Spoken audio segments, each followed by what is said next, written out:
ISC और पल्लवी मिसी MLA Bhairav को अरेस्ट करेंगे। हाँ फ्रेंड्स, आईएससी रात कॉल करी पल्लवी को पुलिस स्टेशन को डकाइबे। तापर पल्लवी यूनिफॉर्म रे पुलिस स्टेशन में पहुंची जिवे।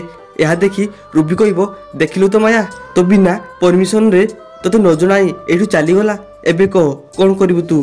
तापर माया कहबो, से पुलिस चाकरी करिछि दीदी, ड्यूटी तो करबा पड़िबो, सेटा दिन हो कि राति।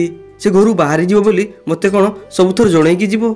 जदि बहु हबार कर्तव्य से किसी अवहेला करे ताले मु ताकू दंड देवी।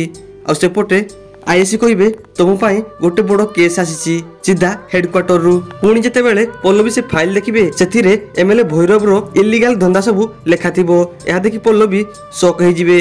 तापरे आईएससी कहबे, मु एमएलए रो सबू जगह को रेड करिया को चाहूची, आ तुमे ए विषय काहाकू किछि भी कहबोनी। एटा होची सीक्रेट ऑपरेशन। तो फ्रेंड्स, आपण मानु कोन लाउची, एबे कोन एमएलए भैरव रो जेल जीवार टाइम आसीगला कि हाँ कि नहीं आम कमेंट करी निश्चय कहतु। तो फ्रेंड्स, आपण मानक आज एबे दमदार एपिसोड देखा मिलिबो।